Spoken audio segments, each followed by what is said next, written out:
أعمالنا من يهده الله فلا مضل له ومن يضلل فلا هادي له وأشهد أن لا إله إلا الله وحده لا شريك له وأشهد أن محمدا عبده ورسوله أرسله بالحق بشيرا ونذيرا فقد قال الله تعالى في كلام المجيد أعوذ بالله من الشيطان الرجيم يا أيها الذين آمنوا اتقوا الله حق تقاته ولا تموتن إلا وأنتم مسلمون يا أيها الذين آمنوا اتقوا الله وقولوا قولا سديدا يصلح لكم أعمالكم ويغفر لكم ذنوبكم ومن يطع الله ورسوله فقد فاز فوزا عظيما أما بعد فإن خير الحديث كتاب الله وخير الهدي هدي محمد صلى الله عليه وسلم وشر الأمور محدثاتها وكل محدثة بدعة وكل بدعة ضلالة وكل ضلالة في النار وبعد فاعوذ بالله من الشيطان الرجيم ألا يعلم من خلق وهو اللطيف الخبير وقال الله سبحانه وتعالى في موضع آخر كنتم خير أمة أخرجت للناس تأمرون بالمعروف وتنهون عن المنكر وتؤمنون بالله وقال سبحانه وتعالى في موضع آخر ظهر الفساد في البر والبحر بما كسبت أيدي الناس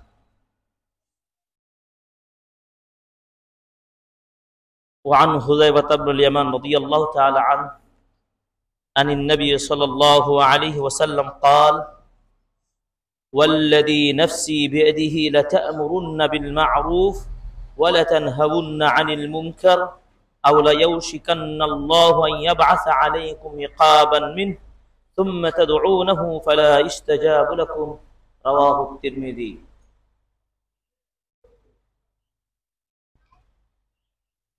যাবতীয় প্রশংসা জ্ঞাপন করছি একমাত্র আল্লাহ সুবহানাহু ওয়া তাআলার জন্য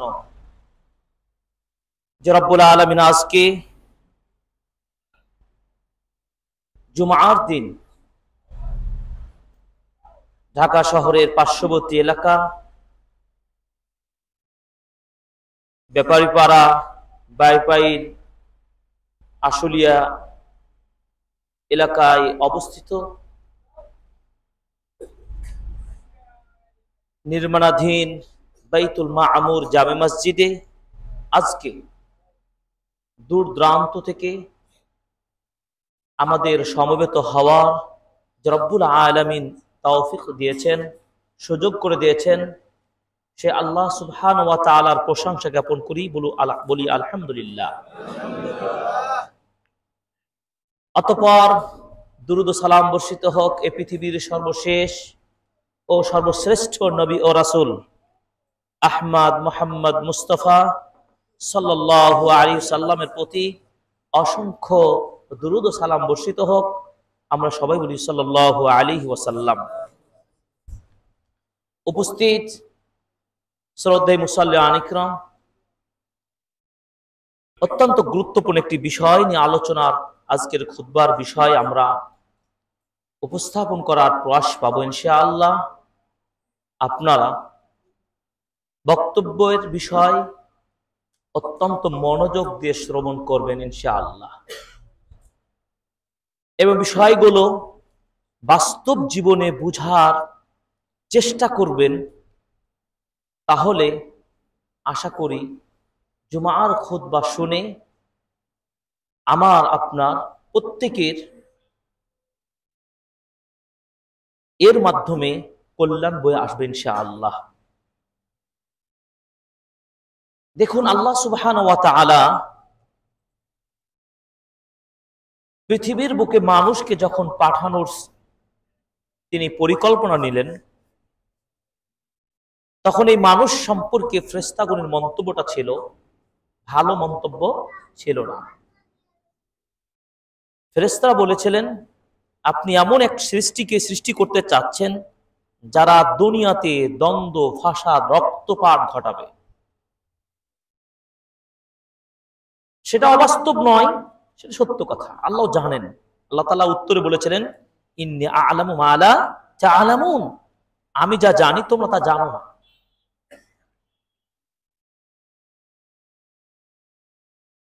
সেই লক্ষ্যে আমরা আল্লাহ সুবহানাহু ওয়া তাআলা মনোনীত সর্বশ্রেষ্ঠ এবং সর্বোত্তম সৃষ্টি জীব হিসাবে যিনি আমাদেরকে খলিফা হিসাবে দুনিয়ার বুকে প্রেরণ করেছেন, আমরা আসতে পেরেছি। এবং তার অসংখ্য সৃষ্টির মাঝে শ্রেষ্ঠতম এবং সর্বোৎকৃষ্ট বৈশিষ্ট্য নিয়ে আমরা এই মর্যাদা লাভ করেছি। সেই জন্য কি আল্লাহর প্রশংসা করা উচিত নয়? আমরা মনে হয় বুঝাতে পারি নাই। আল্লাহর সৃষ্টি কতগুলো আমরা গণনা করতে পারবো? কেউ পারবো না। যত সৃষ্টি আছে সব সৃষ্টির মধ্যে সর্বোত্তম ও সর্বশ্রেষ্ঠ গুণে মানে বৈশিষ্ট্যে সর্বসেরা হচ্ছে কি মানব জাতি। এজন্য আল্লাহর শুকরিয়া আমরা আদায় করবো, আলহামদুলিল্লাহ।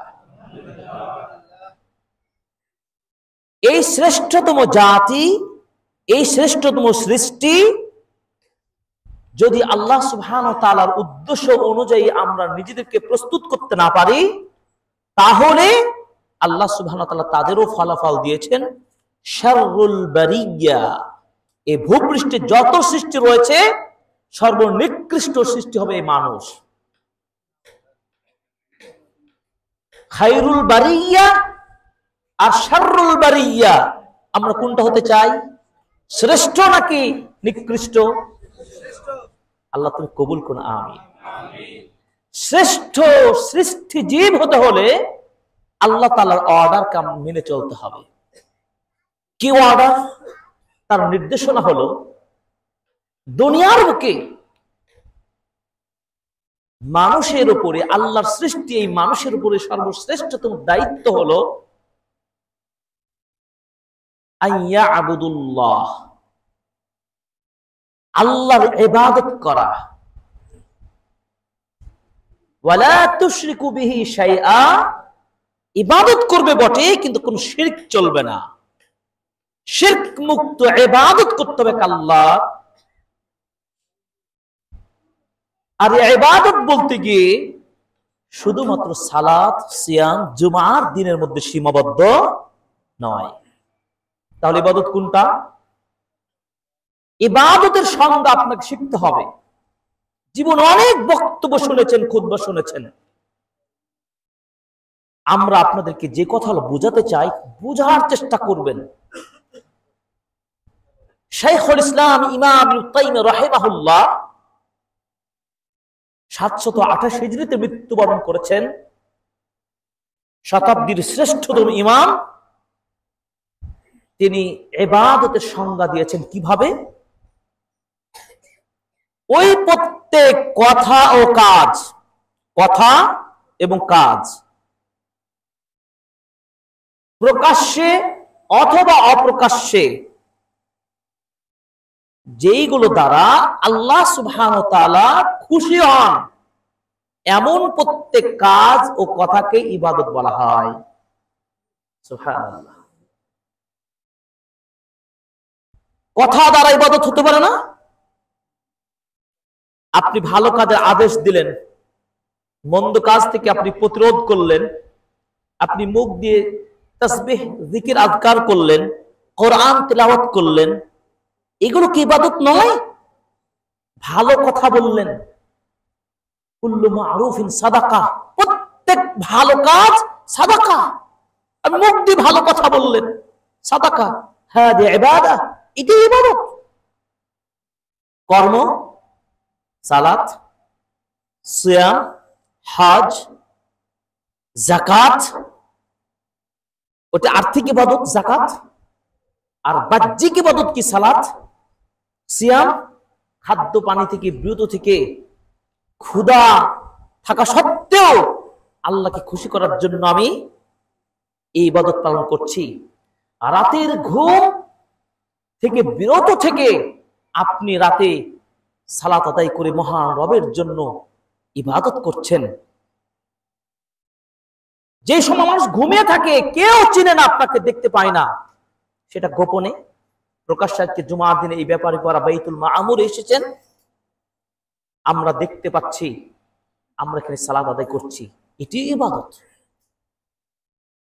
তাহলে শুধু ইবাদত সালাত সিয়ামের মধ্যে সীমাবদ্ধ নয়, প্রত্যেক কথা ও কাজ প্রকাশ্যে অপ্রকাশ্যে যেগুলো দ্বারা আল্লাহর সন্তুষ্টি অর্জন করা যাবে সেটার নামই হলো কি ইবাদত। এজন্য বুঝতে হবে, একটা শক্ত কথা মনে রাখতে হবে। ইমামগণ বলছেন, শেখুল আল্লামা শেখ হামিদ বিন আতিক রাহিমাহুল্লাহ, তার এই কাউল, এই বক্তব্যটা আমরা যদি বুঝতে পারি, তাহলে আমরা ইবাদত শুধু সালাত সিয়ামের মধ্যে সীমাবদ্ধ না থেকে আমাদের উপরে যতগুলো দায়িত্ব দিয়েছেন আল্লাহ সুবহানাহু ওয়া তাআলা, সেটি আমরা বুঝতে পারব। তিনি বলছেন, ফালাউ কাদার আন্না রাজুলান ইয়াসুমুন নাহার, কোন মানুষ যদি সক্ষমতা রাখে পুরো দিন সিয়াম পালন করছেন, ওয়া ইয়াকুমু ফিল লাইল, পুরো রাত কিয়াম করছেন, ওয়া ইয়াজহাদু ফিদ দুনিয়া কুল্লুহা, আর দুনিয়ার সব ভালোবাসা, দুনিয়ার সব লোভ, স্বার্থ ত্যাগ করে পরকালমুখী একজন ব্যক্তি হিসাবে নিজেকে প্রতিষ্ঠিত করেছেন বা করার চেষ্টা করছেন। ওয়া হুয়া মা হাযা লা ইয়াকযিবু লিল্লাহি ওয়া লা ইয়াতামা'আরু ওয়াজহাহু লাহু ওয়া লা ইয়াহমারু ফালা ইয়া'মুরু বিল মা'রুফ ওয়া লা ইয়ানহা আনিল মুনকার। এই শ্রেণীর মানুষটি যে ইবাদত করে, গোটা দিন সিয়াম পালন করলেন, পুরো রাত জেগে জেগে ইবাদত করলেন এবং দুনিয়ার সব কিছু ত্যাগ করে নিজেকে পরকালমুখী আল্লাহ ভীরু একজন বান্দা হিসেবে নিজেকে প্রস্তুত করলেন, কিন্তু সেই লোকটার হৃদয়ের মাঝে যদি এই রাগ ক্ষোভ না থাকে, যেই কাজগুলো আল্লাহ সুবহানাহু ওয়া তাআলা নিজে ঘৃণা করেন, নবীগণ ঘৃণা করেন, ওই ঘৃণিত কাজগুলোকে যদি আপনি ঘৃণা করতে না পারেন, নিজেকেও যদি আল্লাহ এবং তার রাসূলের মতো করে রাগ সৃষ্টি করতে না পারেন, নিজের চোখ দুটি যদি রাগান্বিত না হয়, এমনকি আপনার মধ্যে সে গায়রত সৃষ্টি না হয়, তাহলে এই ধরনের ইবাদত গুজার তাকওয়াবান ব্যক্তি দ্বারা কোনো লাভ হবে না। ফলে কি হবে কি জানেন? সে মানুষকে ভালো কাজের আদর্শ দিতে পারে না, মন্দ কাজ থেকে মানুষকে বিরত রাখতে পারে না। খুব সহজ ভাবে যদি কথাটা আরো বোঝাতে চাই, আমি একজন ইমাম, খতিব, শিক্ষিত মানুষ, আপনি একজন হাজি, মুরব্বী, আপনি মুসাল্লি, আপনার চোখের সামনে অন্যায় হচ্ছে, জুলুমবাজ হচ্ছে, হত্যা হচ্ছে, যত ধরনের অপকর্ম অন্যায় রয়েছে, এগুলোকে আল্লাহ সুবহানাহু ওয়া তাআলা পছন্দ করেন? আল্লাহ সুবহানাহু ওয়া তাআলা পছন্দ করেন না, ঘৃণা করেন, নিষেধ করেছেন। বোমাবাজি বলেন, সুদ বলেন, ঘুষ বলেন, ব্যভিচার বলেন, কালোবাজারি বলেন, মিথ্যাচারিতা বলেন, চুগলখড়িতা বলেন, হত্যা বলেন, যত কিছু রয়েছে আপনার চোখের সামনে হচ্ছে, আর আপনি সেটা প্রতিরোধ করছেন না, অথবা তাদেরকে আপনি ভালো কাজের দিকে ডাইভার্ট করছেন না। আমার মতন ইমাম, মুসাল্লিম, খতিব হয়ে কোনো লাভ হবে না। আমার কথা খুব তাত্ত্বিকভাবে বোঝার চেষ্টা করতে হবে যে আল্লাহ সুবহানাহু ওয়া তাআলা আমাদেরকে খলিফা হিসেবে পাঠিয়েছেন, আর একজন খলিফার দায়িত্ব কি? তার দায়িত্বকে বাস্তবায়ন করা, পালন করা। এই জন্য তো রাসূলুল্লাহ সাল্লাল্লাহু আলাইহি ওয়াসাল্লাম বলেছেন কি, আলা কুল্লুকুম রাইন ওয়া কুল্লুকুম মাসউলুন আন রাইয়াতিহি, হে তোমরা প্রত্যেকে রাখাল, তোমাদের প্রত্যেকে তার রাখাল সম্পর্কে জিজ্ঞাসা করা হবে। তার মানে কি? প্রত্যেকে আমরা দায়িত্বশীল, প্রত্যেকে তার দায়িত্ব সম্পর্কে অবশ্যই আপনাকে প্রশ্ন করা হবে।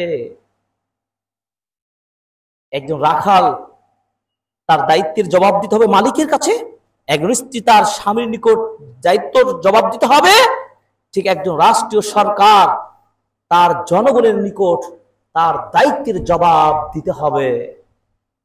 এভাবে একজন মসজিদের ইমাম থেকে শুরু করে নিয়ে প্রত্যেকটা সদস্যের উপরে কোনো না কোনো দায়িত্ব আছে। এই জন্য আমাদের এক টিচার বলতেন রাজশাহী বিশ্ববিদ্যালয়ে, অনেকদিন আগের কথা, ছাত্রদেরকে এত শক্ত কথা বলতেন, মানে যদিও কথাটা মানে মানে প্রযোজ্য নয়, অ্যাকসেপ্টেবল নয়, তিনি এভাবে বলতেন, তুমি ফজর নামাজ পড়েছো? জি পড়েছি। কিন্তু তুমি আজকের পড়া স্টাডি করে এসেছো? না স্যার, পড়া হয়নি। বুঝতে পেরেছেন? উনি বলতে চাচ্ছেন, নামাজ পড়ে তুমি করলেটা কি? তুমি তো পড়াশোনা করনি, তোমার উপর এটাও তো ওয়াজিব দায়িত্ব, তোমার পিতামাতার আইনকে তুমি অমান্য করেছো। মানে পুরো সংক্ষিপ্ত কথাটা হলো, তোমার বাবা মার আনুগত্য করতে হবে, তিনি কষ্ট করে পয়সা দিয়ে তোমাকে এই জায়গায় পাঠিয়েছে, তুমি পড়াশোনা বাদ দিয়ে কিছু মেনেছো, হয়তো ইবাদত করেছো, আর একটা গুরুত্বপূর্ণ দায়িত্ব তুমি ছেড়ে দিয়েছো। নামাজ যেমন পড়াটা তোমার দায়িত্ব ছিল, পড়েছো যে মুসলিম হিসাবে, ক্লাসের পড়া করা বা তুমি যে কাজে এসেছো সেই কাজটা বাস্তবায়ন করাও তোমার দায়িত্ব, বিষয়টা তাই না? তো দেখুন, আমরা শুধু নামাজি নামাজি হওয়ার চেষ্টা করি, কিন্তু আমাদের মধ্যে গায়রাতটা নাই। ভালো করে বোঝার চেষ্টা করেন। খুব হাজি গাজি, আমার বাড়িতে বেপর্দা, কোনো পর্দা নাই, কোনো দিন চর্চা নাই, আপনার সামনে থেকে আপনার স্ত্রী ফ্যাশন হয়ে বাড়িতে বের হচ্ছে, আপনি তো দায়ুস। আপনি তো দায়ুস। দায়ুস কাকে বলে? আপনার সামনে থেকে আপনার স্ত্রী অবাধভাবে চলাফেরা করছে, দিন চর্চা করে না, পর্দার কোনো ধার ধরে না, আপনি কিছুই বলছেন না, আপনি একজন দায়িত্বশীল অভিভাবক হওয়া সত্ত্বেও আপনার ভিতরে আপনার কোনো যন্ত্রণা, গায়রাত সৃষ্টি হচ্ছে না, রাগ ক্ষোভ সৃষ্টি হচ্ছে না, আপনি তো দায়ুস। এই দায়ুস সম্পূর্ণ বুঝি বলছেন লা ইয়াদখুল জান্নাহ, জান্নাতে যাবে না। হাজি হয়ে বললেনটা কি? মসজিদের সেক্রেটারি, সভাপতি, ইমাম, খতিব হয়ে করলামটা কি? পুরো ভূমিকার মূল কথাটা আপনাদের বলতে চাই যে আমাদের প্রত্যেককেই দায়িত্বশীলতার সাথে আল্লাহর প্রত্যেকটা বিধানকে মানতে হবে। পজিটিভ বিষয়গুলো যে আমরা মান্য করব, তেমনি নিষেধাজ্ঞা, খারাপ কাজগুলো নিজেরা বর্জন করব এবং খারাপ কাজগুলোর প্রতিরোধ করব। সম্মানিত মুসল্লিগণ, আপনি একটু সামনে এগিয়ে বসবেন, পিছনের মুসল্লিদের সমস্যা হচ্ছে জায়গা। এবং একটি কথা মনে রাখতে হবে, মূলনীতি, সূরাতুল মুলকের আয়াত নম্বর 14, এই উম্মাহকে যেহেতু শ্রেষ্ঠ জাতি হিসেবে আল্লাহ তাআলা দান করেছেন, এই উম্মার জন্য কোন কাজে কোথায় কল্যাণ হবে এটা আমি বেশি জানি না, আমার আল্লাহ বেশি জানেন। আমার আল্লাহ জানেন। এর জন্য আল্লাহ তাআলা বলছেন, আলা ইয়ালামু মান খালাকা ওয়া হুয়াল লাতীফুল খাবীর। তিনি কি জানেন না কে সৃষ্টি করেছেন, কি সৃষ্টি করেছেন? তিনি তো সবকিছু জানেন। তিনি সূক্ষ্ম সূক্ষ্ম বিষয়গুলো পর্যন্ত তিনি জানেন। শুধু তাই নয়, ওয়া হুয়া আলিমুম বিযাতিস সুদূর। তিনি মানুষের হৃদয়ের মাঝে, বক্ষের মাঝে যে পরিকল্পনা নিয়ত করে, সংকল্প করে, এই পর্যন্ত তার জ্ঞান রয়েছে আমার সৃষ্টিকর্তা আল্লাহ। তিনি অবশ্যই চেয়েছেন এই সৃষ্টি জীব মানুষ দ্বারা কল্যাণ। বিপরীত মুখে এই সৃষ্টি মানুষকে ক্ষতিগ্রস্ত করার জন্য ওপেন চ্যালেঞ্জ করেছে আল্লাহর অপর সৃষ্টি হলো শয়তান। আপনি বলেন, আপনি কার পক্ষ নেবেন? আল্লাহর পক্ষ নেবেন না শয়তানের পক্ষ নেবেন? হিজবুল্লাহ হবেন না হিজবুশ শয়তান হবেন? আল্লাহর পথে আসবেন। আল্লাহর পথের খলিফা দায়িত্ব নিয়েছেন, এই দায়িত্ব আপনাকে পালন করতেই হবে। এটাকে যদি এক কথাই প্রকাশ করি, একজন খলিফার সবচাইতে বড় দায়িত্ব হলো আল আমরু বিল মারুফ ওয়ান নাহয়ু আনিল মুনকার। ভালো কাজগুলো তোমরা মানুষকে ডাকো এবং মন্দ কাজ থেকে মানুষকে নিষেধ করো, প্রতিবাদ করো। তিনি কল্যাণ চেয়েছে বিধায় তিনি আমাদেরকে এই কাজগুলোর নির্দেশ তিনি দিয়েছেন। দেখুন, এই যে আল আমরু বিল মারুফ ওয়ান নাহয়ু আনিল মুনকার, এই বিষয়টা কতটা গুরুত্বপূর্ণ। শাইখ ইবনে বাজ রাহিমাহুল্লাহ, সৌদি আরবের গ্র্যান্ড মুফতি, তিনি বলেছেন এটি হলো আহাম্মুল ওয়াজিবাত ফিল ইসলাম। ইসলামে যতগুলো গুরুত্বপূর্ণ ওয়াজিব পর্যায়ের কাজ রয়েছে, এই কাজটি হলো অন্যতম একটি বিধান। নাম্বার 2, ওয়া মিন ফারাইদিহিল ইযাম। এবং ইসলামে যতগুলো ফরজ বিধান রয়েছে, শীর্ষ পর্যায়ের এটি একটি ফরজ বিধান। এগুলো দ্বারা কি হবে? একটা সুন্দর ইসলামী সমাজ বিনির্মাণ হবে। শুধু তাই নয়, সমাজ শুধু গঠিত হবে এমনটি নয়, ওয়া নাজাতিহা মিন ইকাবিল্লাহ, আল্লাহর গজব থেকে ওই সমাজ মুক্তি পাবে। সেটি হতে পারে খুব অল্প সময়ে অথবা বিলম্ব। দীর্ঘদিন পর জুলুমবাজ থেকে জাতি মুক্তি পেয়েছে না? যখন অন্যায়ের প্রতিবাদ শুরু হয়েছে, যখন মানুষ হকটা বুঝতে পেরেছে, যখন মানুষ তাদের দায়িত্বের কথা উপলব্ধি করতে পেরেছে, তখনই তাদের অধিকার ফিরে পেয়েছে, তখনই জুলুমবাজ অপসারিত হয়েছে, তখনই হক প্রতিষ্ঠিত হয়েছে। এই জন্য সেই দিন, মক্কা বিজয়ের দিন, নবীজি বলেছেন, জা আল হক ওয়া যাহাকাল বাতিল। হক এসে গেছে, বাতিল প্রতারিত হয়েছে, বাতিল চলে গেছে। এটি একদিনের ফল ছিল? সেই মক্কা বিজয় কি একদিনের ফল ছিল? না। নবীজি সাল্লাল্লাহু আলাইহি সাল্লাম তিনি বাল্যকাল থেকেই তিনি একটি কাজ, তিনি নিদর্শন প্রতিষ্ঠা করেছিলেন। সেই কাফের কুরাইশ কাফেরদের মাঝে তিনি তার আদর্শ প্রতিষ্ঠা করেছিলেন, যার উত্তম চরিত্রের কথা তিনি চরিত্র তুলে ধরেছিলেন। বিধায় তৎকালীন সময়েও যখন তিনি দ্বীনের বিধান প্রচার তিনি আল্লাহর নির্দেশ পাননি, তখন তারা তাদের সাদিক আল আমিন বলেছিলেন, তার আচরণের কারণে, ব্যবহারের কারণে। এই কথাগুলো ইঙ্গিত দিয়ে বোঝাতে চাচ্ছে আপনাদেরকে, একটা সমাজকে, একটা রাষ্ট্রকে উন্নয়নের পথে কল্যাণকামী একটা রাষ্ট্র সমাজ গঠন করতে হলে আপনাকে রোল মডেল হিসাবে মুহাম্মদ রাসূলুল্লাহ সাল্লাল্লাহু আলাইহি সাল্লাম এবং তার সাহাবীদের আদর্শকে আপনাকে আমাকে প্রত্যেককেই এটার উপর স্টাডি করতে হবে এবং বাস্তব জীবনের প্রয়োগ ঘটাতে পারলেই এই দেশকে স্বাধীন বলতে পারবেন আপনি।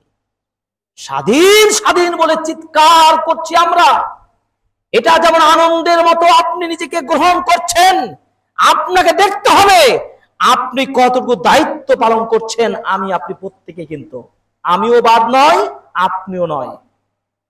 আমাকে বলতে হবে, আপনাকে বলতে হবে, আজকে প্রতিজ্ঞাবদ্ধ হতে হবে। দেশ এবং প্রবাসে যারা দেখছেন আমাদেরকে মিডিয়ার মাধ্যমে, প্রত্যেককে দীপ্ত কণ্ঠে বলতে চাই, আমরা প্রত্যেকেই যেহেতু দায়িত্বশীল, দায়িত্বশীলতা যেন যথাযথের সাথে পালন করি। তাহলে বৈষম্য কেন, কোনো কিছু ভেদাভেদ থাকবে না, সব জুলুমবাদ চলে যাবে। একটি কাজ করতে, সেটা হলো আদর্শ প্রতিষ্ঠা করতে হবে। আল আমরু বিল মারুফ ওয়া নাহয়ুল মুনকার, এই মূলনীতি অনুযায়ী যদি চলতে পারি, দেখবেন সমাজ, রাষ্ট্র সবকিছু সংস্কার হবে ইনশাআল্লাহ। যদি কাজগুলো না করি কি হতে পারে, আমি পর্যায়ক্রমে আলোচনা করব ইনশাআল্লাহ। তাহলে আল আমরু বিল মারুফ ওয়া নাহয়ুল মুনকার, এই বিষয়টি উম্মার জন্য আল্লাহ তাআলা নির্ধারণ করে দিয়েছেন। কিভাবে দেখুন, আল্লাহ তাআলা বলছেন সূরা আলে ইমরান আয়াত নম্বর 110, মনে রাখবেন রেফারেন্স গুলো। তথাকথিত শুধু খুতবা শুনলেই হবে না, খুতবা থেকে জিস্ট গুলো মাথায় নেবেন। সূরা আলে ইমরান আয়াত নম্বর 110, আল্লাহ পাক বলছেন কুনতুম খায়রা উম্মাহ, তোমরাই শ্রেষ্ঠ উম্মাহ। সুবহানাল্লাহ। কাদেরকে বলছেন? আপনাদেরকে আল্লাহ পাক বলছেন। উখরিজাত লিন্নাস, মানুষদের জন্যই তোমরাই মানুষ। মানুষকে গড়ার দায়িত্ব মানুষই গড়াবে। এই মানুষরাই তারা তাদের কাজ দিয়ে, অ্যাক্টিভিটিস দিয়ে, তাদের চেতনা দিয়ে এই উম্মাহকে শ্রেষ্ঠ উম্মার মর্যাদায় তারা ভূষিত করবে। কিভাবে?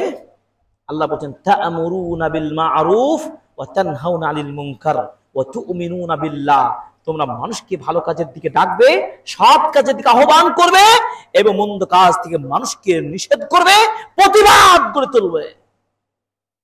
শুধু কিছু স্বার্থ হাসিলের জন্য প্রতিবাদ করলে হবে না, কিন্তু স্বার্থ হাসিল হতে হবে একমাত্র আল্লাহর জন্য। লড়াই করতে আল্লাহর জন্য, আল্লাহর দ্বীন প্রতিষ্ঠার জন্য। দুনিয়াবি কিছু স্বার্থ হাসিলের চিন্তা করে আপনি এই লড়াই করে সফল হতে পারবেন না। এইভাবে আল্লাহ সুবহানাহু ওয়া তাআলা বলছেন সূরা আলে ইমরানে 104, আগে বললাম 110, এবার 104 নম্বর আয়াতে বলছেন ওয়ালতাকুম মিনকুম উম্মাতুন ইয়াদউনা ইলাল খায়র ওয়া ইয়া'মুরুনা বিল মা'রুফ ওয়া ইয়ানহাউনা আনিল মুনকার ওয়া উলাইকা হুমুল মুফলিহুন, তোমাদের মধ্যে একটি জাতি অবশ্যই জাগ্রত থাকবে যারা মানুষকে কল্যাণের দিকে আহ্বান করবে, মানুষকে ভালো কাজের আহ্বান জানাবে এবং যাবতীয় গর্হিত মন্দ কাজ থেকে মানুষকে নিষেধ করবে। এই কাজটি যারা পালন করতে পারবে, আল্লাহ পাক তাদের সার্টিফাই করে বলছেন উলাইকা হুমুল মুফলিহুন, তারাই হচ্ছে সফল, বিজয়ী। সুবহানাল্লাহ। প্রকৃত সফলতা তখনই আসবে। এই জন্য আমাদের তরুণ ছাত্র সমাজ ভাইদেরকে বলতে চাই, আপনার আমরা যেই শ্রম জীবন বাজি রেখে যাবতীয় ষড়যন্ত্র নস্যাৎ করে দিয়ে এই স্বাধীন বাংলাদেশটাকে সুন্দর একটি দেশ গড়ার স্বপ্ন নিয়ে যেভাবে জীবন বাজি রেখে আপনারা আপনাদের অধিকার অর্জনের চেষ্টা করলেন বিগত দিনগুলোতে, আপনাকে আমাকে এখন এই দেশকে গড়ার জন্য যেই মূলনীতি হাতে নিতে হবে, সেটি হলো আল আমরু বিল মা'রুফ ওয়া নাহয়ুল মুনকার। এই প্রকল্প হাতে গ্রহণ করতে হবে, এই মেজাজ সৃষ্টি করতে হবে। আজকে থেকে যেখানেই অন্যায় সেখানেই প্রতিরোধ, যেখানেই খারাপ সেখানেই ভালো, আমাদের এই কাজটা করতে হবে। প্রত্যেক ছাত্র, মুসলিম নামধারী মুসলিম ছাত্রকে, অভিভাবককে অবশ্যই সালাত, সিয়াম, যাকাত, ফরজ বিধানগুলো যেমন ভাবে পালন করতে হবে, তেমন ভাবে এই কাজটাকে আপনার দায়িত্বের মধ্যে গ্রহণ করতে হবে। কেন? ইমামগণ যুগের পর যুগ পূর্বে সালাফগণ ইসলামের 5টি মূলনীতি, ইসলামের 5টি ভিত্তি আমরা জানি না? বুনিয়াল ইসলাম আল খামসিন, ইসলামের 5টা ভিত্তি রয়েছে, সেটা আমাদের জানা। কিন্তু সালাফগণ এই আজকের যে বিষয়ে আলোচনা করছি, এই বিষয়টার গুরুত্ব উপলব্ধি করে তারা 6ষ্ঠ পিলার ভিত্তি হিসাবে এটাকে মানে তারা ধার্য করেছেন যে ইসলামের 6ষ্ঠ যদি ভিত্তি হয়ে থাকে তাহলে আল আমরু বিল মারুফ ওয়া নাহি আনিল মুনকার, এটা ইসলামের 6ষ্ঠতম ভিত্তি। সুবহানাল্লাহ, বুঝতে পেরেছেন? ইসলামের ভিত্তি যদি হয় আল আমরু বিল মারুফ, তাহলে এই বিষয়টার দায়িত্ব পালন করা কত বড় জরুরি বিষয় বলুন তো। একজন মুসলিম নামধারী মানুষ কালেমা অস্বীকার করতে পারবে? সালাত অস্বীকার করতে পারবে? যাকাত অস্বীকার করতে পারবে? সিয়াম অস্বীকার করতে পারবে? সামর্থ্যবানরা হজ আদায় না করে থাকতে পারবে? প্রত্যেকটা জবাব থেকে দিতে হবে, পালন করে ফরজ। তেমনই ভাবে এই বিষয়টাকে 6ষ্ঠ ভিত্তি হিসাবে উলামাগণ আখ্যায়িত করেছেন। অতএব আমাকে আপনাকে এই কাজে এগিয়ে আসতে হবে, তথা এটাকে এক কথায় প্রকাশ করলে বলতে পারেন দাওয়া কাজে এগিয়ে আসতে হবে। পুরোটাকে একটাই ভাষায় প্রকাশ করতে হলে দাওয়াতি কাজ করতে হবে। এই জন্য ইমাম মুহাম্মদ ইবনে আব্দুল ওয়াহ্হাব রাহিমাহুল্লাহ, তাকেও শাইখুল ইসলাম বলা হয়, তিনি বলেছেন মুসলিম উম্মার উপরে 4টা বিষয় জানা জরুরি, ওয়াজিব। মনে রাখতে হবে কয়টা বিষয়? 4টা বিষয়। নাম্বার 1, আল্লাহ, তার নবী এবং তার ধর্ম ইসলাম। এই 3টা বিষয়ে দলিল সহকারে আগে প্রথম জ্ঞান অর্জন করতে হবে। কি করতে হবে? জ্ঞান অর্জন করতে হবে। 2 নম্বর, যে অনুযায়ী জ্ঞান অর্জন করবেন সে অনুযায়ী যা অর্জন করবেন সে অনুযায়ী আমল করবেন। 3 নম্বর মাসআলা, যা আমল করলেন সেটা মানুষকে দাওয়াতি কাজে আপনি আত্মনিয়োগ করবেন, দাওয়াতি কাজ আপনি করবেন। 4 নম্বর, দাওয়াতি কাজ করতে গিয়ে আমরু বিল মারুফ ওয়া নাহি আনিল মুনকার এই সব করতে গিয়ে যদি কষ্ট হয় সবর করতে হবে। কি করতে হবে? সবর। এই 4টা আপনাকে শিখতে হবে খুব ভালো করে। এটা আমার প্রশিক্ষণ নিতে হবে। সত্যিকার আল্লাহ সম্পর্কে কতটুকু জানি? নবী সম্পর্কে জানি না? দিন সম্পর্কে কতটুকু জানি না? এই 4টি মাসালা আমাদের প্রত্যেকে জানা জরুরি। এই জন্য ইমাম শাফিঈ রাহিমাহুল্লাহ, যিনি 150 হিজরিতে জন্মগ্রহণ করেছেন, ইমাম শাফিঈ রাহিমাহুল্লাহ বলেছেন পবিত্র কোরআনে আল্লাহ একটি ছোট্ট সূরা নাজিল করেছেন, সূরাতুল আসর। এই সূরাতুল আসরে আল্লাহ তাআলা এই উক্ত 4টি মাসআলার কথা একই সূরার মধ্যে বলে দিয়েছেন। সুবহানাল্লাহ। কি সূরাতুল আসরে বলছেন কি? আল্লাহ তাআলা বলছেন আউযু বিল্লাহি মিনাশ শাইতানির রাজিম, ওয়াল আসরে, আসরের কসম, ইন্নাল ইনসান লাফি খুসরিন, পৃথিবীর সকল মানুষ ক্ষতিগ্রস্ত, কেউ বাঁচার মুক্ত। কিন্তু 4 শ্রেণীর মানুষ বেঁচে যাবে আল্লাহ বলে দিয়েছেন। সেই 4টি শ্রেণী কি? যেটা বললাম, ইল্লাল্লাযিনা আমানু, এক ঈমান আনবে যারা। ওই যে বললাম আল্লাহ, তার রাসূল, তার দ্বীন, এসব বিষয়ে জ্ঞান অর্জন করতে হবে, জানতে হবে, মানে ঈমান আনতে হবে। 2, ওয়া আমিলুস সালিহাত, সৎ কাজ করতে হবে, আমল করতে হবে। নাম্বার 3, ওয়া তাওয়াসাউ বিল হাক্কি, হকের দাওয়াত দিতে হবে। ওয়া তাওয়াসাউ বিস সবরে, আপনি সবর করবেন, বিপদ আপদ পড়লে নিজে সবর করবেন, অন্য সবর কথা বলবেন। তাই তিনি বলছেন, ইমাম শাফিঈ রাহিমাহুল্লাহ বলছেন, আল্লাহ তাআলা যদি এই পবিত্র কোরআনের এই ছোট্ট সূরাটি নাজিল করে পুরো কোরআন সমাপ্ত করে দিতেন, তাহলে এই একটি ছোট্ট সূরায় মানুষ তার জীবনকে সফল করার জন্য একটি সূরাই যথেষ্ট, আর কিছু লাগবে না। এত কিছু অর্থনীতি, সমাজ, রাষ্ট্রে সব চলে আসবে এই ছোট্ট সূরার মধ্যে। আপনারা গবেষণা করার জন্য এই সূরাটির তাফসীর পড়বেন, আরো বিস্তারিত জানতে পারবেন। সংক্ষিপ্ত তাফসীর যদি পড়তে চান, তাফসীর আহসানুল বায়ান পড়ুন, খুবই সংক্ষিপ্ত। তাফসীর ইবনে কাসির পড়ুন। এবং আরো সহজভাবে জানতে হলে প্রফেসর ডক্টর আসাদুল আল গালিব স্যারের একটা তাফসীর রয়েছে, 30তম পারা, শেষ পারাটি পড়বেন, খুবই চমৎকার। পাশে লাইব্রেরি আছে, খোঁজ করবেন, পাবেন। যে কথা বলছিলাম, এই আল আমরু বিল মারুফ ওয়া নাহি আনিল মুনকার, আল মারুফ বলতে বলা হয় হুয়া মা আমারাল্লাহু বিহি রাসূলুহু, আল্লাহ এবং তার রাসূল যে কাজগুলো করার কথা নির্দেশ দিয়েছেন সেটা আপনাকে বাস্তবায়ন করতে হবে। আর নাহি হচ্ছে মুনকার হচ্ছে হুয়া মা নাহাল্লাহ নাহাল আনহু নাহা আনহুল্লাহু ওয়া রাসূলুহু, আল্লাহ এবং তার রাসূল যেগুলোতে নিষেধ করেছেন সেগুলো বর্জন করতে হবে, এটা না মুনকার। এই কাজ করতে গিয়ে, এই দাওয়া কাজ করতে গিয়ে আপনি কিভাবে কাজ করবেন? দাঙ্গামা কলহ করে? নো, ইসলাম কিন্তু সেটা সাপোর্ট করে না। বোমাবাজি করে কিন্তু নয়, বিশৃঙ্খলা সৃষ্টি করে নয় কিন্তু। আল্লাহ তাআলা বলেছেন, দেখুন আল্লাহ প্রত্যেকটা ফর্মুলা কিন্তু আমাদের বলে দিয়েছেন। সূরা ইউসুফ আয়াত নম্বর 108 আল্লাহ পাক বলেন, কুল হাদিহি সাবিলি আদউ ইলাল্লাহি আলা বাসীরাতিন আনা ওয়া মান ইত্তাবা'আনি। নবীজি আপনি বলে দিন, হাদিহি সাবিলি, এটাই হচ্ছে আমার পথ, আমি তোমাদেরকে আহ্বান জানাচ্ছি এই পথের দিকে বিচক্ষণতার সাথে, মানে যেটাই আমরা বলি টেকনিক অবলম্বন করে, কৌশল অবলম্বন করে, যেখানে যে ধরনের উপস্থাপনার প্রয়োজন, যেখানে যত পার্সেন্টেজ চাপ দেওয়ার দরকার, সেখানে সেইভাবে দিয়ে মানুষকে বিচক্ষণতার সাথে দাওয়াত দিন।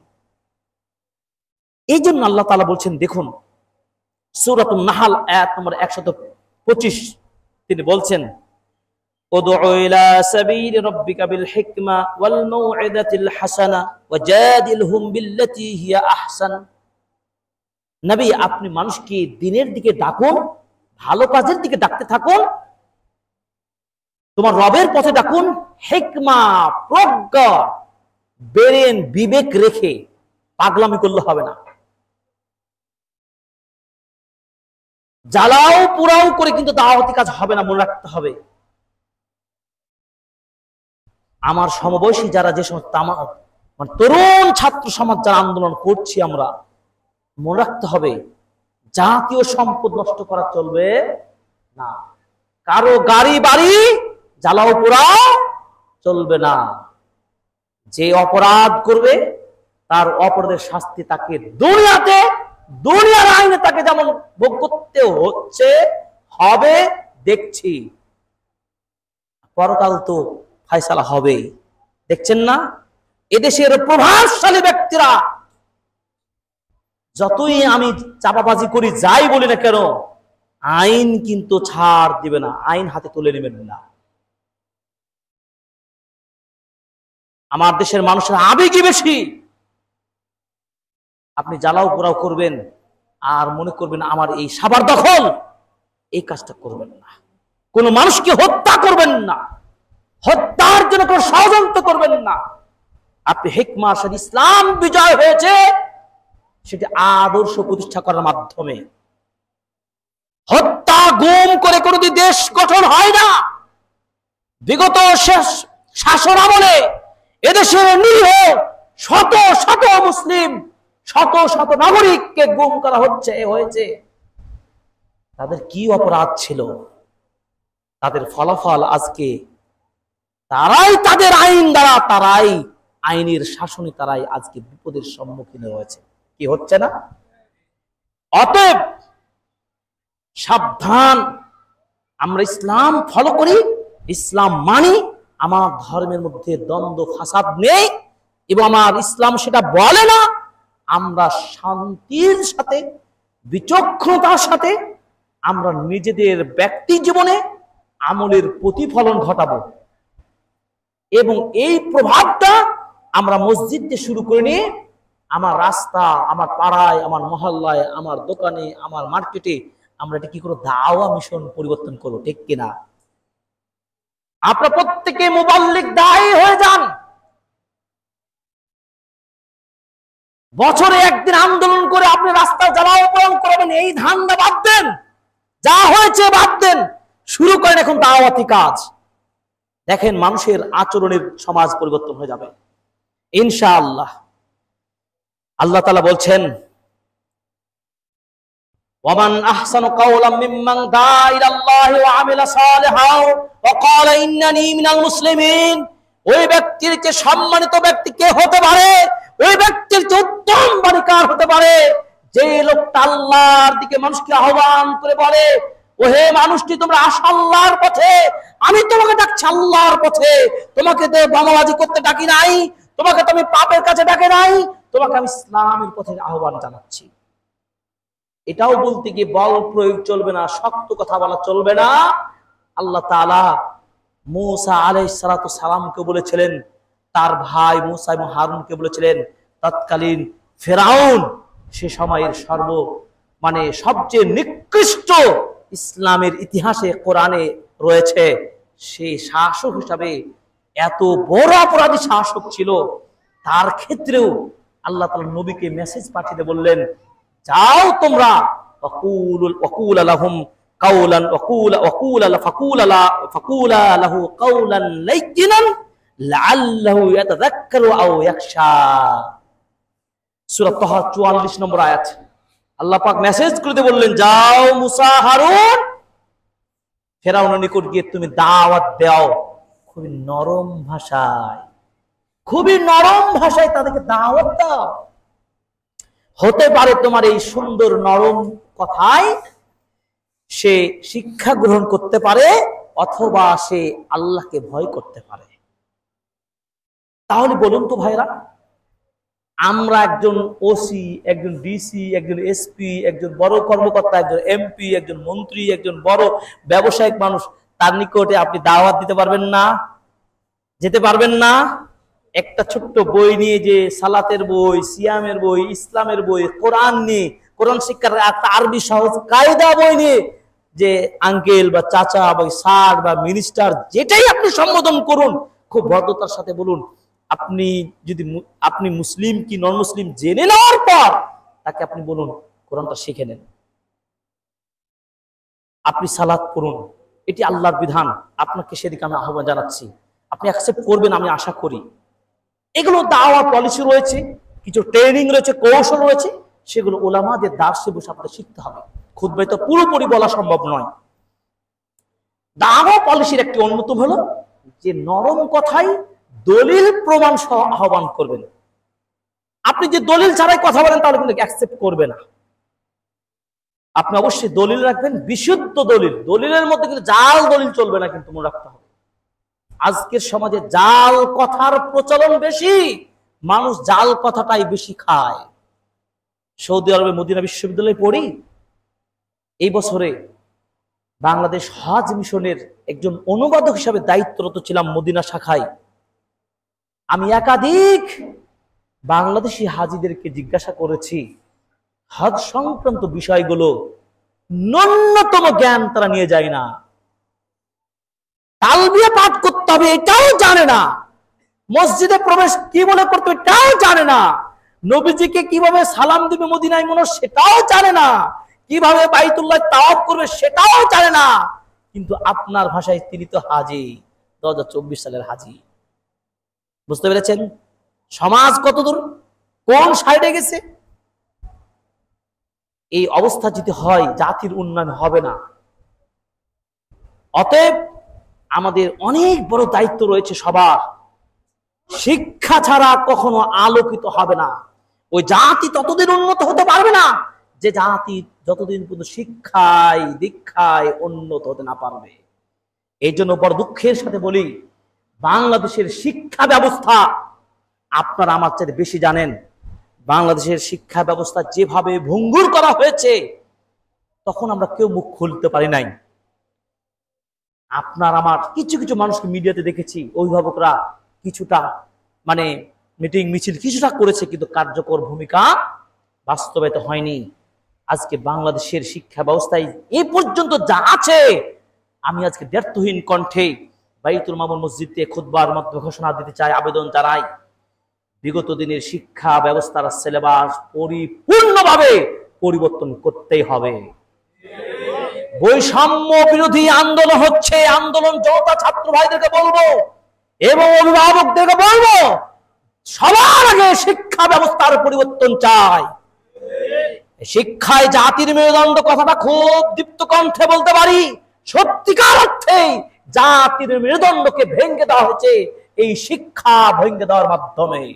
অতএব শিক্ষা ব্যবস্থার উন্নয়ন চাই, অবশ্যই ইসলামিক আইডিওলজি অবশ্যই প্রত্যেকটা সাবজেক্টে থাকতে হবে। আরেকটা কথা মনে রাখেন, জরিপ ভালো করে বুঝে নেন, বাংলাদেশে কত পার্সেন্ট মুসলিম? আমরা সবাই ভালো করে বলতে পারি 90%-এর উপরে মুসলিম, ঠিক না? ধরে নিলাম যে 90%ই মুসলিম আমরা বাংলাদেশে। তাহলে কেন আমাদের কথা শুনে না সরকার প্রধানেরা? সরকার প্রধানকে সাবধান করছি, বিগত দিনে যেভাবে বাংলাদেশের আকাশ বাতাস আলো বাতাস পরিবর্তন করতে পেরেছে, যে কোনো মুহূর্তে বাংলার মানুষরা এই পরিবেশ পরিবর্তন করতে পারে, ঠিক কিনা বলেন? অতএব সাবধান, যারা যে দায়িত্ব রয়েছেন এই মুসলিমদের কথা চিন্তা করে প্রত্যেকটা স্কুলে, প্রত্যেকটা একাডেমি, প্রত্যেকটা বিশ্ববিদ্যালয়ে, প্রত্যেকটা প্রতিষ্ঠানে, প্রত্যেকটা সাবজেক্টের সাথে সাথে বাধ্যতামূলক একটি সাবজেক্ট থাকতে হবে, সেটা ইসলাম। আপনি বলবেন না বিশ্ববিদ্যালয়ে শুধু ইসলাম স্টাডিজ আর আরবি সাহিত্য থাকলেই তো হবে। আমি কথা বোঝাতে চাইনি, অবশ্যই ডিপার্টমেন্ট তো থাকবেই, যে কোনো সাবজেক্ট জেনারেল সাবজেক্টের সাথে ইসলামিক একটা কোর্স অবশ্যই থাকবে, যেখান থেকে বেসিক ইসলামিক নলেজ অবশ্যই অর্জন করতে পারবে।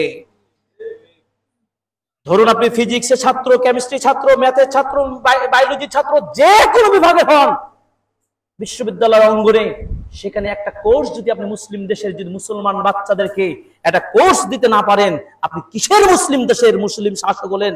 আর আমরাই কেমন প্রজা হলাম, পাগলের মতো সরকার যা দেয় তাই আমরা খাই, তাই হকন করি, কোনো প্রতিবাদ করতে পারি না।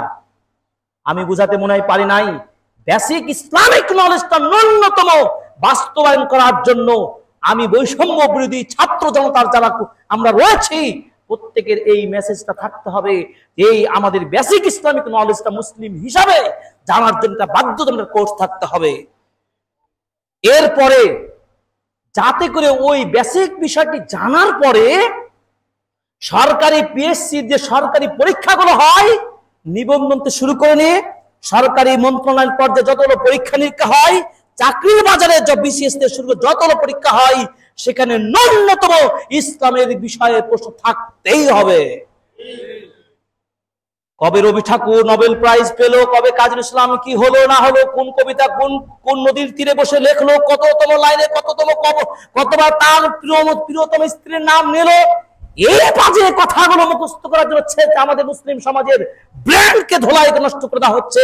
আমি আপনি বুঝতে পারছি না বৈষম্যতা কোথায় করা হচ্ছে, চিন্তা করতে পারেন? মুসলিমদেরকে গলা টিপাই নষ্ট করে দেওয়া হচ্ছে, পশ্চিমাদের চেতনায় তারা আমাদের শিক্ষা ব্যবস্থাকে নষ্ট করেছে। এই জন্য আমি বলতে চাই, আগামী দিনে প্রত্যেকটাই পরীক্ষা বিশেষ থেকে শুরু করে সেখানে ইসলামী শিক্ষার ইসলামিক প্রশ্ন যেন থাকে। হতে পারে খুবই সহজ প্রশ্ন হতে পারে, যেন তার অধিকার হকটা আদায় হয় ন্যূনতম। কেন আমি মুসলিম যে আমি বলবো না বৈষম্য, এখানে সাম্য কিভাবে হয় দেখেন, মুসলিমদের জন্য থাকবে যেমন প্রশ্ন, হিন্দুদের জন্য প্রশ্নপত্র আলাদা হবে, তাদের জন্য তাদের প্রশ্ন হবে। সমস্যা কোথায়? অর্থাৎ তুলনামূলক ধর্মতত্ত্বের উপরে আমাদের হায়ার স্টাডি যারা করবেন, কিন্তু ন্যূনতম প্রাথমিক পর্যায়ের জ্ঞানগুলো আমাদের সমাজে কি করতে হবে? এই পরিবেশগুলো সৃষ্টি করতে হবে। প্রিয় ভাইরা, আমরা যে কথাগুলো বারবার যেটা বোঝাতে চাচ্ছি আপনাদেরকে, যে আল্লাহ তাআলার প্রতিনিধি হিসাবে আমরা দুনিয়া এসেছি, আমাদের দায়িত্ব রয়েছে অনেক বেশি। সেই সব দায়িত্বের মধ্যে একটি বড় হলো আল্লাহ আমরু বিল মারুফ ওয়ান নাহই আনিল মুনকার। শাইখুল ইসলাম ইমাম ইবনে তাইমিয়া রাহিমাহুল্লাহ কি বলেছেন দেখুন, তিনি কথা বলেছেন, চমৎকার বলেছেন, ওয়ামান লাম ইয়াকুন ফি কলবিহি বুগদুন মা ইয়াবগুদুল্লাহু ওয়া রাসূলুহু মিনাল মুনকার আল্লাযী হারামাহু মিনাল কুফরি ওয়াল ফুসুক ওয়াল ইসয়ান। কোন মানুষের মধ্যে যদি ওই আল্লাহর এবং তার রাসূল যে বিষয়গুলোতে ঘৃণা করেন, পাপ হিসাবে যেগুলো, অপরাধ হিসাবে যেগুলো কাজ রয়েছে, এগুলো যদি আমি আপনি যদি প্রতিবাদ না করি, নিজেরা বিরত না থাকতে পারি, তিনি বলছেন তার মধ্যে ঈমান নাই, তার অন্তর ঈমান থাকবে না।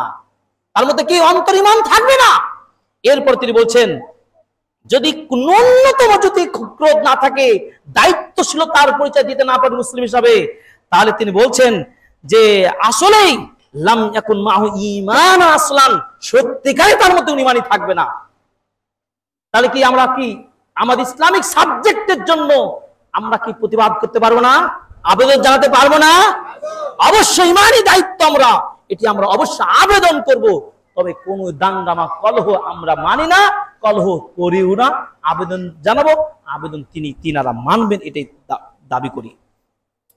এরপর আসুন, আমরা এর আগেই বলেছি যে আল আমরু বিল মারুফ ওয়া নাহয়ুল মুনকার ইসলাম কততম ভিত্তি হিসাবে ইমামগণ বলেছেন? ষষ্ঠতম ভিত্তি হিসাবে অধিকাংশ ইমামগণ বলেছেন।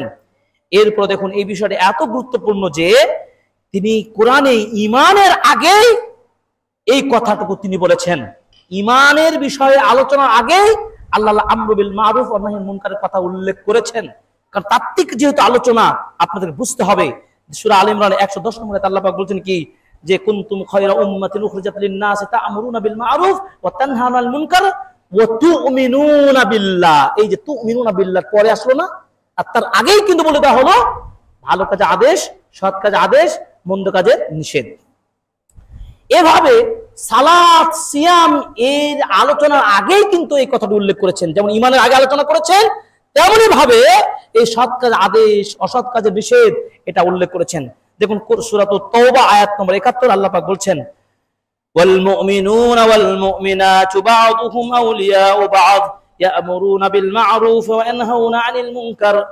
এরপর বলছে ওয়া ইউকিমুনাস সালাহ ওয়া ইউতুনাজ যাকাহ ওয়া ইউতিউনা আল্লাহ ওয়া রাসূলাহু উলাইকা সায়ারহামুহুমুল্লাহ। সালাতের কথা, সিয়ামের কথা পরে আসলো। যারা এই কাজগুলো পালন করে আল্লাহর রহমত নাজিল হবে। এবার খুবই সংক্ষিপ্ত ভাবে আল আমরু বিল মারুফ ওয়া নাহয়ু আনিল মুনকার, এই কাজগুলো করলে আমাদের লাভ কি, ফজিলত কি রয়েছে, খুবই পয়েন্ট বলে যাব। নাম্বার 1, নবী রাসূলগণের অন্যতম একটি কাজ ছিল কি, দায়িত্ব ছিল, অন্যতম প্রধান দায়িত্ব ছিল এই আল আমরু বিল মারুফ ওয়া নাহয়ু আনিল মুনকার। তাহলে এই কাজটা যদি আমরা করি, কাদের কাজ করব?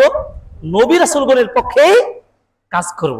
আল্লাহ তাআলা বলছেন, দেখুন, ওয়ালাকাদ বা'আথনা ফি কুল্লি উম্মাতির রাসূলা আন ই'বুদুল্লাহা ওয়াজতানিবুত তাগুত। সূরা নাহল 36 নম্বর আয়াত।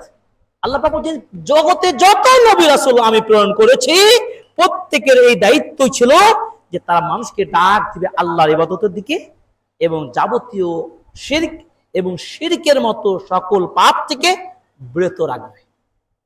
আজকে খুতবা আমরা সে কথাই বলছি। এই যে আমরা প্রত্যেকে দায়ী হব। প্রত্যেকে কি হব? আমরা দায়ী মানে কি, দিনের দিকে আহ্বানকারী হতে পারবো। কেন হব?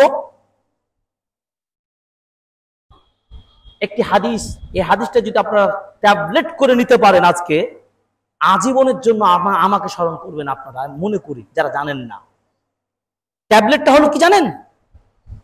আল্লাহ রাসূল সাল্লাল্লাহু আলাইহি ওয়াসাল্লাম আলী রাদিয়াল্লাহু তাআলা আনহুকে ডাক দিয়ে বলেছেন, ইয়া আলী, শুনেন হাদিসটা ভালো করে শুনেন, ইয়া আলী ওয়াল্লাহি লা ইয়াহদি আল্লাহু বিকা রাজুলান ওয়াহিদান। আলী, তুমি যে একজন মানুষকে যদি দিনের পথে নিয়ে আসতে পারো, আল্লাহর পথে নিয়ে আসতে পারো, খায়রুন লাকা মিন হুমুরিন নাম, তৎকালীন সময়ে সৌদি আরবের লাল উট বা উটনির চেয়েও দামি হবে একজন মানুষকে দিনের পথে আনার কারণে। সুবহানাল্লাহ। আমরা পারবো না? আমি চাকরি করি একটা অফিসে, ধরুন আমার সাথী নামাজি বেনামাজি, তাকে ডাকতে পারবো না? আমার পাশের দোকানদারকে আমি ডাকতে পারবো না? আজকে বাইতুল মামুনের প্রত্যেকটা মুসাল্লি ওয়াদা করবেন আল্লাহ যেন প্রত্যেককে দায়ী হিসেবে মৃত্যুর আগ পর্যন্ত কবুল করেন, আমিন। আল্লাহ কবুল করেন, আমিন। এই হাদিসটি অনুপ্রেরণা জাগাবে আপনাদেরকে। এরপরে দেখুন, এই দিনের পথে আহ্বান করা একটা সিফাতুল মুমিনিন, মুমিনদের একটা বৈশিষ্ট্য। আমরা কি মুমিন না মুমিন নয়? অবশ্যই মুমিন হতে চাই, মুমিন দাবি করি। তো মুমিনের কাজ কি? এই কাজগুলো করব। সূরা তাওবা 112 নম্বর আয়াত করে নেবেন। বিপরীত মুখে যদি আমরা এই তা'মুরুনা বিল মারুফ এই কাজগুলো না করি, সৎ কাজ আদেশ নিষেধ এই কাজগুলো না করি, তাহলে বিপরীত মুখে আমরা মুনাফিকদের কাতারে পড়ে যাব। মুনাফিক হব না মুমিন হব? মুমিন। নাম্বার 3, এটা হচ্ছে সৎ যারা আমল করেন তাদের এটি কি বৈশিষ্ট্য, সালেহিনদের বৈশিষ্ট্য। আমরা সালেহিন হব না ফাসিকিন হব? সালেহিন হব। সালেহিন হতে হলে আমরা এই আমরু বিল মারুফ ওয়া নাহয়ু আনিল মুনকার এটা করব। এটি সূরা আলে ইমরানের 113 114 নম্বর রেফারেন্স। সংক্ষেপ করছি। চতুর্থ নম্বর হলো এই উম্মার জন্য সবচেয়ে কল্যাণকর কাজ হলো এটা, যেটি সূরা আল ইমরানের 110 আয়াতে বলেছি, কল্যাণকর কাজ হিসাবে এটা। 5 নম্বর হলো আল্লাহর সাহায্য পাওয়া যাবে এই কাজগুলো করলে, আমরু বিল মারুফ ওয়া নাহি আনিল মুনকার। সূরা হজ্জের 40 নম্বরে আল্লাহ পাক বলছেন, ওয়ালা ইয়ানসুরান্নাল্লাহু মান ইয়ানসুরহু ইন্নাল্লাহা লাকাবিয়্যুন আজিজ। অবশ্যই আল্লাহ তোমাদেরকে সাহায্য করবেন যদি তোমরা তাকে সাহায্য করো। মানে আল্লাহকে সাহায্য করা মানে কি? আল্লাহকে পয়সা দেওয়া, ধন সম্পদ দেওয়া না। আল্লাহকে সাহায্য করা মানে কি? আল্লাহর দাবি বাস্তবায়ন করা। আল্লাহর দাবি কি? আল্লাহর দাবি তাওহীদ বাস্তবায়ন করা, আল্লাহর দ্বীন বাস্তবায়ন করা। আল্লাহ তো বলেছেন সূরা মায়েদার 5 নম্বর আয়াতে বলছেন, 3 নম্বর আয়াতে কি বলছেন? আল ইয়াউমা আকমালতু লাকুম দীনাকুম ওয়া আতমামতু আলাইকুম নি'মাতি ওয়া রাদিতু লাকুম ইসলাম দীনা। আল্লাহ মনোনীত করেছেন গোটা পৃথিবীর বুকে শ্রেষ্ঠতম ধর্ম ইসলাম। ইসলামিক আইডিওলজি, ইসলামিক আদর্শ। সূরাতুল আল ইমরানের আয়াত নম্বর 18 দেখুন, আল্লাহ পাক কি বলছেন? ইন্নাদ-দীনা ইনদাল্লাহিল ইসলাম। কমপ্লিট একটি ধর্ম হচ্ছে ইসলাম। ওয়া মান ইয়াবতাগি গায়রাল ইসলামি দীনা, এই ইসলাম বিধান ছাড়া, ইসলামিক চেতনা ছাড়া অন্য কোনো মতাদর্শ যারাই তালাশ করবে, যারা চর্চা করবে, তারা ক্ষতিগ্রস্ত হবে। ফি ইয়াউমিল আখিরাহ, কিয়ামত দিবসে, পরকাল দিবসে তারা মুক্তি পাবে না, এমনকি তারা জাহান্নামে যাবে এই ইসলামকে ফলো না করার কারণে। 6 নম্বর হলো দুনিয়ার বুকে নিরাপত্তার সাথে জুলুমবাজ থেকে শান্তিময় জীবন আপনি খুঁজে পাবেন এই কাজটি করলে। দেখুন তো সমাজে একজন মুরব্বী চাচা, একজন যুবক খুব স্বাভাবিকভাবে ইসলামের কাজগুলো যদি করে, দাঙ্গামা হাঙ্গামা কলহ ছাড়া ভালো কাজের দিকে ডাকে, সমাজের মানুষ তাকে খারাপ বলে কি? নরমালি খারাপ বলে না, লোকটা ছেলেটা ভালো, এটাই ইসলাম চায়। 7 নম্বর হলো যে আযমু ফাদলিল কিয়াম বিহ, এই যে আমরু বিল মারুফ ওয়া নাহি আনিল মুনকার, এটার উপর প্রতিষ্ঠিত থাকার ফলে এর ফজিলত, মর্যাদা, এর প্রতিদান অনেক বড়। আল্লাহ পাক বলছেন কি? ফাসাউফা নুতিহি আজরান আযীমা, মহান প্রাইজ তাদের জন্য আমি দেব। সুবহানাল্লাহ। আরো প্রাইজিংটা দেখুন। দাওয়াতি কাজ করতে আপনি কেন করবেন না, এই হাদিসটি আপনাকে বলবে করতে বাধ্য। ইমাম মুসলিম রাহিমাহুল্লাহ হাদিসটি বর্ণনা করছেন। আবু হুরায়রা রাদিয়াল্লাহু তাআলা আনহু হাদিসটি বর্ণনা করেন।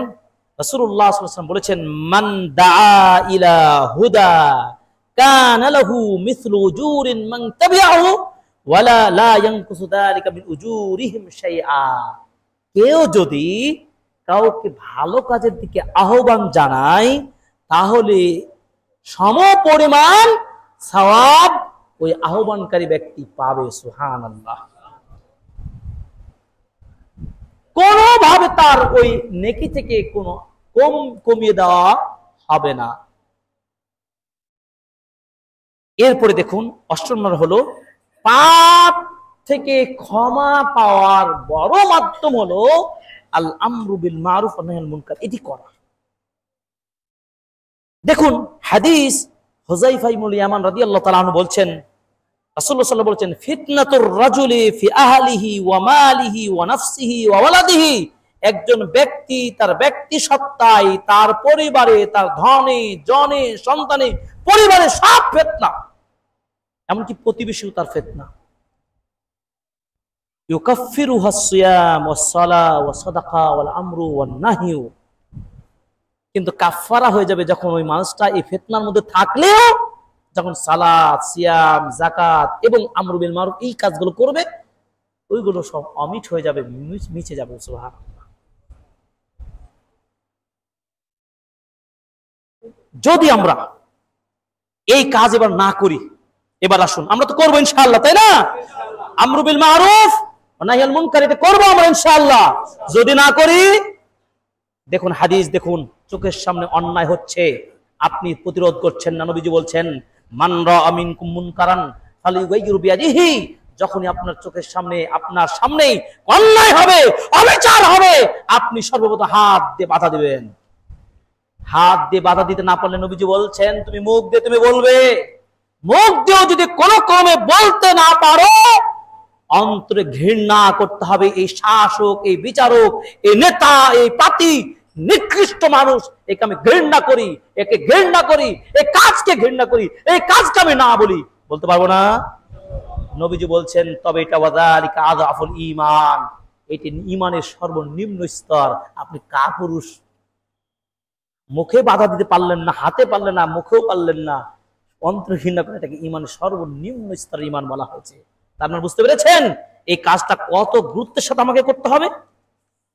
অনেক অনেক গুরুত্বের সাথে করতে হবে। এই জন্য আল্লাহ তাআলা বলছেন যাহারাল ফাসাদু ফিল বাররি ওয়াল বাহরি বিমা কাসাবাত আইদিন নাস। এই যে স্থলে এবং জলে যে ফিতনা বিপর্যয়গুলো হচ্ছে তোমাদেরই কর্মের ফল। স্বাধীন আমরা মনে করছি বিগত দিনের ভুল থেকে শিক্ষা নিতে হবে আগামী জাতিকে। কি পারবেন না? পারবেন? পারতে হবে। ভুল আর করা যাবে না, অন্যায় করা যাবে না। যে হোক যেই চেতনারই মানুষ হোক না কেন, যা ভুল হতে পারে হয়েছে, আর করবেন না। আমাদের কর্মের ফল।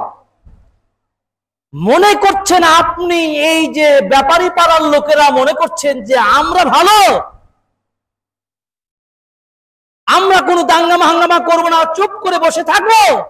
আল্লাহ তাআলা বলছেন না, সমাজে কিছু ভালো মানুষ থাকবে, মন্দ মানুষ থাকবে। ওই মন্দ মানুষকে প্রতিরোধ করার দায়িত্ব আপনার। আপনি ইমানদারিত্ব দেখে লাভ হবে না, ইমানদারিত্ব বাঁচতে হলে আপনাকে প্রতিবাদ করতে হবে। বুঝতে পেরেছেন?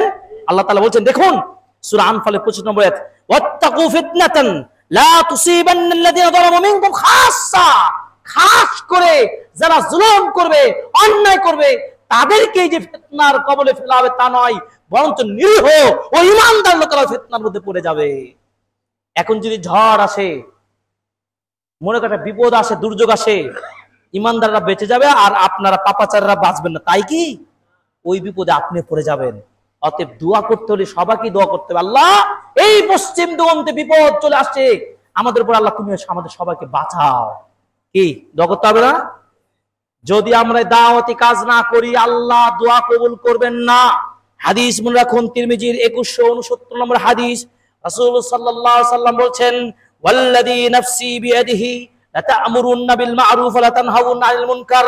ওই সত্তার কসম করে বলছি যার হাতে আমার প্রাণ রয়েছে, আমি আল্লাহর কসম করে বলছি, অবশ্যই হে উম্মার লোকেরা, তোমরা মানুষকে ভালো কাজের দিকে আহ্বান জানাবে, সৎ কাজের দিকে মানুষকে আহ্বান জানাবে, মন্দ গর্হিত পাপ থেকে মানুষকে বিরত রাখবে। যদি তোমরা এই কাজগুলো না করো, অবশ্যই অচিরেই আল্লাহ তোমাদের উপরে আযাব নাজিল করে দিবেন। বুঝতে পেরেছেন? আযাব, হাজার হাজার শত শত ছেলে মারা গেল, আপনার ভয় হয় না? যেই মায়ের কোল খালি হয়েছে সেই তো জানে কি গজবের মধ্যে রয়েছে। অতএব সেটাও আপনার সন্তান। মনে রাখতে হবে এই গজবের ফল কিন্তু আমার আপনার খাতেরই কি কামাই। এবং নবীজি বলছেন, সুম্মা তাদউনাহু ফালা ইস্তাজাব লাহু। তোমরা যদি এই কাজগুলো না করে দোয়া করতে থাকো, পাগলের মতো দোয়া করো, মিলাদ কুলখানি করতে থাকো, কোনো দোয়া কবুল হবে না, হবে না। আপনাকে কাজে সংস্কার হতে হবে। ক্লিয়ার? সংস্কার হতে হবে। এবার আসুন, অনেক কথা, সাগরের একটি হাদিস, সহিহ বুখারী 2493 নম্বর হাদিসটা পড়ে নেবেন। 2493 নম্বর হাদিস, 2493 নম্বর হাদিস। মন্দ কাজে বাধা যদি না দেন তার প্রতিফল কি হয়, এই হাদিসটি শুধু বাংলাটা বলে দিচ্ছি আমি। জাহাজে পানি জাহাজ তো বুঝেন, ওখানে একতলা দুইতলা সিস্টেম থাকে, যাত্রী ওপরে থাকবে নিচেও থাকবে। কারা উপর তলায় থাকবে, কারা নিচতলায় থাকবে, এটা করার জন্য তারা লটারি করলো। কি করলো? লটারি করলো, যে নিচতলায় আন্ডারগ্রাউন্ডে থাকবে, কারা উপরে থাকবে, লটারি করে। যা হোক, হয়তো আমি উপরে আপনি নিচে, এটাই হবে, এটাই ঘটলো। নিচে যারা থাকে তারা তাদের পানি পান করার জন্য ওই সাগরের পানি উত্তোলন নিচ থেকে তোলা সম্ভব হবে কি? সম্ভব না। তাকে উপর তলায় গিয়েই পানি নিতে হবে। উপর তলায় যখন পানি নিতে যাই, স্বাভাবিক উপরওয়ালার লোকেরা কি বিরক্ত হয়, এই তোমরা খিচিমিচি করো ইত্যাদি হয় কিনা? এটা সামাজিক বাস্তবতা। তখন ওরাকে যখন বাধা দেয়, তারা তাদের প্রতি ক্ষিপ্ত হয়। নিচতলার লোকেরা চিন্তা করলো কি জানেন, আর ওদেরকে বিরক্ত করতে যাব না, যেহেতু ওদের জায়গা থেকে আমাদেরকে পানি নিতে দিচ্ছে না, সুতরাং আমরা আমাদের ইস্তেমারে একটা অংশ ফুটো করে দিব, ফুটো গর্ত করে দিয়ে সেখান থেকে পানি আমরা নেব। কি হবে বলেন তো, কি হবে? ওই জাহাজ ডুবে যাবে, তারাও ডুবে যাবে, উপরওয়ালাও ডুবে যাবে। এই সময় উপরওয়ালা কি বসে বসে কি খাবে? কি খাবে? বসে থাকবে? তখন তাদেরকে প্রতিবাদ করতে হবে। প্রতিবাদ করলেই ওরাও বাঁচবে, এরাও বাঁচবে। বুঝতে পারছেন কল্যাণ কাজের প্রতিফল। সর্বশেষ হাদিস, আবু দাউদের 4338 নম্বর হাদিস, তিনি বলছেন, মা মিন কওমিন ইউমালু ফীহিম বিল মাআসি, যে সমাজে পাপাচার হবে, অন্যায় হবে, সুদ ঘুষ চলবে, অন্যায় চলবে, পাপাচার চলবে, ওই সমাজে আল্লাহর পক্ষ থেকে আযাব এসে ধ্বংস করে দেবে। মহামারী করোনা আসে নাই, আমরা তখন ভয় পেয়েছিলাম, আর ভয় নাই। আল্লাহ এই দেশকে, সমাজকে রক্ষা করুন, আমিন। যখন তোমরা জালেম দেখবে, জালেমকে অবশ্যই প্রতিবাদ করবে, হাত দিয়ে দমন করতে হবে। আল্লাহ দেশ, স্বাধীন দেশকে সুন্দরভাবে, স্বাধীনভাবে যেন ইসলাম পালন করতে পারি, 90% মুসলিম, আল্লাহ দাবিটা যেন বাস্তবায়ন করেন, আমিন। আল্লাহ আমাদের ভুল ত্রুটি ক্ষমা করুন, আমিন। এই পর্যায়ে আপনাদের খুবই সংক্ষিপ্তভাবে বলবো, এই বাইতুল মামুর মসজিদটি আমি দূর থেকে অনেকদিন লক্ষ্য করেছি, এবং আমি আজকে সচক্ষে দেখলাম, এই ফাঁকা মাঠে আপনারা নামাজ পড়ছেন বিশুদ্ধ পদ্ধতি অনুসরণ করে। এটি আল্লাহ আপনাদের তৌফিক দিয়েছেন, এই পর্যায়ে আসতে পেরেছেন, এই জন্য আবারও বলুন আলহামদুলিল্লাহ। আপনি বিদআতি পদ্ধতিতে, বিদআতি জায়গায় না গিয়ে আপনি একটা সুন্দরভাবে একটা এই গ্রাম পর্যায়ে বলা যেতে পারে পরিবেশে একটা মসজিদ গড়ার চেষ্টা করেছেন আপনাদের অর্থ দিয়ে। এটি কি আল্লাহর জন্য শুকরিয়া আদায় করবেন না? আলহামদুলিল্লাহ, আলহামদুলিল্লাহ। এই মসজিদটি এখন পর্যন্ত কিছুই হয় নাই বলা যেতে পারে, অনেক পয়সা খরচ হয়েছে, প্রায় 37 লক্ষ টাকা আমাদের সেক্রেটারি সাহেব বললেন ইতিমধ্যে খরচ, কর্জা হাসানাও রয়েছে অনেক। এই জন্য আমার এই খুব ছোট্ট আবেদন আপনাদের কাছে, দেশ ও প্রবাসের যারা দেখছেন, আপনারা এই ঢাকা শহরের পার্শ্ববর্তী এলাকা এই বাইতুল মামুর মসজিদের দিকে একটু সুনজর দিবেন। আল্লাহর জন্য যদি একটা ঘর তৈরি করতে পারেন, আল্লাহ রাসূল বলেছেন আল্লাহ জান্নাতে তার জন্য ঘর নির্মাণ করবেন। সুবহানাল্লাহ। আপনি পুরো ঘর পারবেন না, অল্প দেন, একটা সিমেন্ট দেন, রড দেন, যতটুকু পারেন, 1 টাকাও দিবেন আপনি, এটাও আপনি সেই অংশীদারি সদস্য হয়ে যাবেন। সুবহানাল্লাহ। আল্লাহ কবুল করুন, আমিন। অতএব অনেক বিত্তশালী মানুষ রয়েছেন দেশ ও প্রবাসের, ব্যবসায়িকরা রয়েছেন, আপনারা এই মসজিদটাকে আগামী দিনে খুব দ্রুততম সময়ে এই পুরো কমপ্লেক্স, পুরো মসজিদটার জন্য আল্লাহ তাআলা পরিপূর্ণভাবে কাজটি সম্পূর্ণ করতে তৌফিক দান করুন, আমিন। আপনাদের সাহায্য আবেদন করছি, আপনারা সাহায্য করবেন, সহায়তা করবেন। এই জায়গাটি থেকে ইসলাম প্রচার ও প্রসারের বড় একটি ভূমিকা রাখবে বলে আমি আশা করছি। এবং যারা মুসল্লিরা দূর দূরান্ত থেকে এসেছেন, আপনারা আমাদের সাথে যোগাযোগ রাখুন, আমরা আপনাদেরকে যে কোনো সময়ে আপনাদের সহযোগিতা করতে চাই। বুদ্ধি দিয়ে, সেমিনার করে, আপনাদের সাথে আলোচনা করে, যে কোনো বিষয়ে আমরা আপনাদের সাথে রয়েছি, এবং আর্থিকভাবেও আমরা যতটুকু পারি সহযোগিতা করব, এবং আমরা পরামর্শ দেব। আল্লাহ তাআলা যেন এই খেদমত কবুল করেন, আমিন। হে আল্লাহ, যারা ইতিমধ্যে এই মসজিদে খরচ করেছেন, দান করেছেন, আল্লাহ প্রত্যেকের দানকে তুমি কবুল করেন, আমিন। হে আল্লাহ, ছোট বড় যারাই যেভাবে সহায়তা করেছেন, প্রত্যেকের এই দানকে যেন পরকালের নাজাতের ওসিলা হিসেবে কবুল করেন, আমিন। রব্বানা তাকাব্বাল মিন্না ইন্নাকা সামিউল আলিম ওয়া তুব আলাইনা ইন্নাকা তাওয়াবুর রহিম। সুবহান রাব্বিকা রাব্বিল ইজ্জাতি আম্মা ইয়াসিফুন। ইন্নাল হামদুলিল্লাহি ওয়াহদা ওয়াস সালাতু ওয়াস সালামু আলা রাসূলিল্লাহ ওয়া আলা আলিহি ওয়া সাহবিহি ওয়া মান ওয়ালা।